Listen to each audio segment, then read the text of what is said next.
Olá, sobreviventes! Bem-vindo ao nosso canal Sobreviventes de um Narcisista.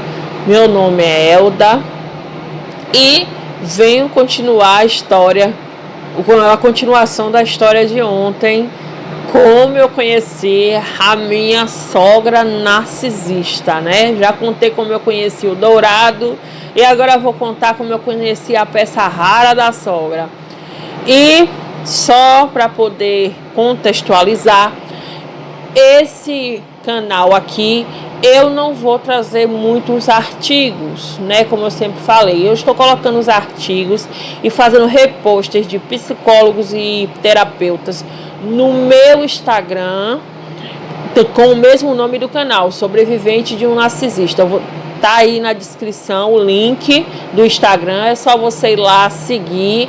Todos os dias eu irei colocar artigos e posts lá para vocês verem sobre o assunto do distúrbio de personalidade narcisista.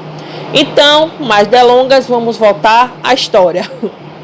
Aí, a gente tinha marcado tudo para ir para a praia, eu e ele. Quando foi, né, no fim do dia 31 de dezembro, ele disse pra mim: a gente não vai mais pra praia, não. Venha pra aqui pra casa que meus pais querem te conhecer. Como assim? Ele é. Aí, tá tudo bem, né? Meus sogros querem me conhecer. Ai, que coisa boa, legal. Vou lá conhecer meus sogros. Isso eu já tinha 3 meses com o ser humano, ainda não sabia que eram os pais dele, já tava fazendo até planos de casamento, viu? Só pra você entender o tamanho da loucura. Como é o Love Bomb. Né? Aí, nisso, me arrumei toda, aí quando ele me passou as coordenadas do bairro, veio a primeira mentira. Ele disse pra mim que morava em um bairro e na realidade ele morava em outro, totalmente diferente do bairro que ele tinha me dito que morava. Ele me disse que morava em um bairro de classe média alta, lá na cidade da onde eu morava, e na realidade ele morava em um bairro de classe média baixa, mas isso não é o importante da situação. Ele disse que morava em um canto, morava no outro, né? Já veio aí a primeira mentira. Já veio aí mais uma bandeira vermelha ignorada por mim.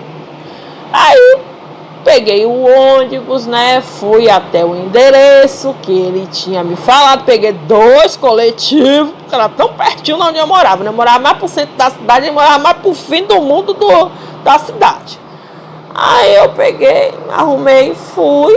Ele me pegou lá no ponto de ônibus, tá? Fui toda alegre, né? Vou conhecer meus sogros.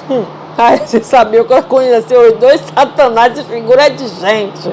A palavra certa é essa. Cheguei lá, eles 2 me receberam muito bem, com aquele sorriso amarelo no rosto, aquela coisa.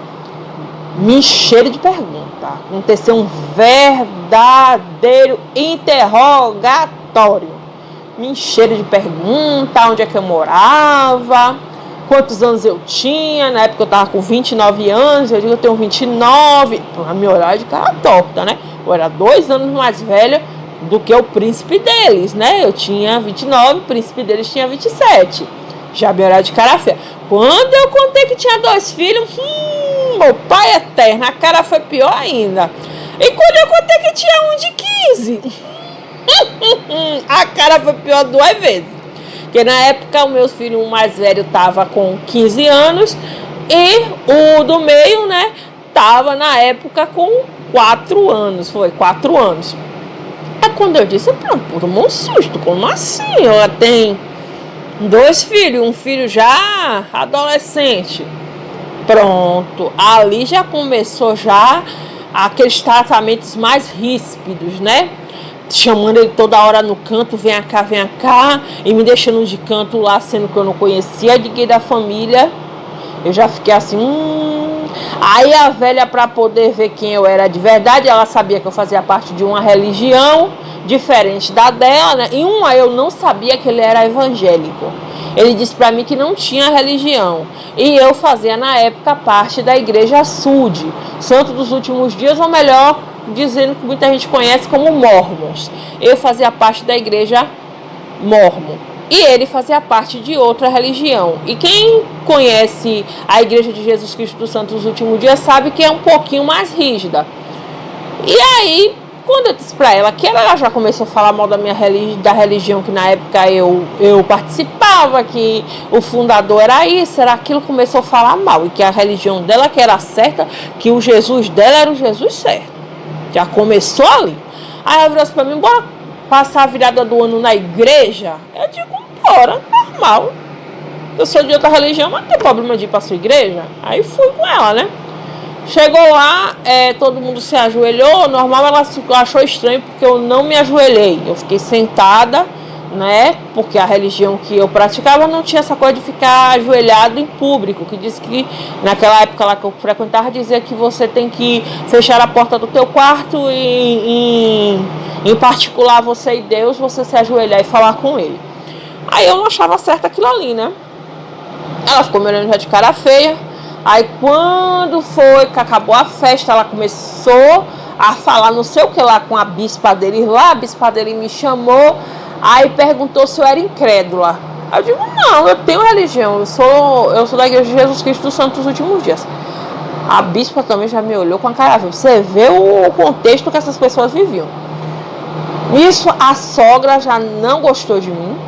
Já começou a me olhar de cara feia. Tudo que eu falava, ela dizia que fazia melhor, né? Eu peguei e falei que eu era manicure e tal, que eu também fazia laços infantis para ganhar dinheiro, que eu vendia também bala na rua, que nessa época eu fazia de tudo um pouco mesmo para ter dinheiro.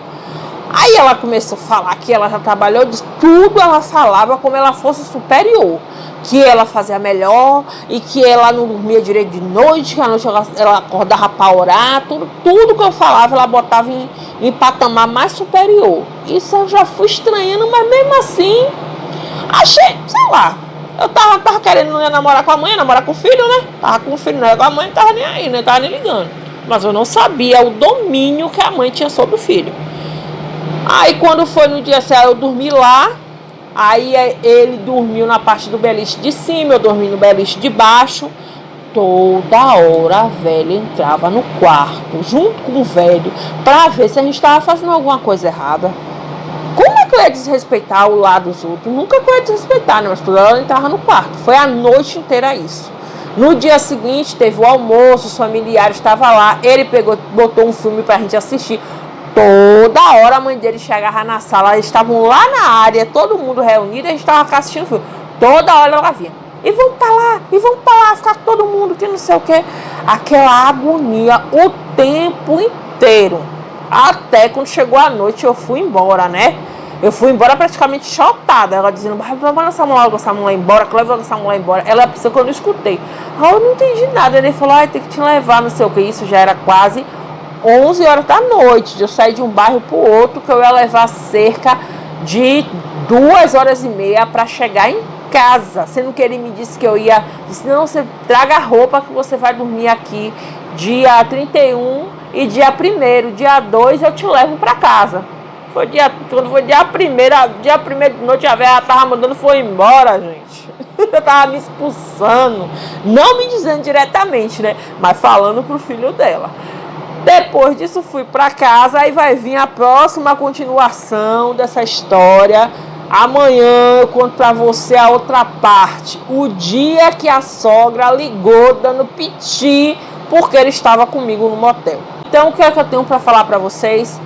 Por mais que tudo pareça difícil, vai ficar tudo bem na sua vida. Você vai conseguir se erguer. Por mais difícil que seja dentro de um relacionamento com um narcisista ou dentro da sua própria casa com a sua mãe, se ela tiver este transtorno. Viver com essas pessoas não é fácil. Eles nos matam, não só nosso psicológico, como também o nosso físico.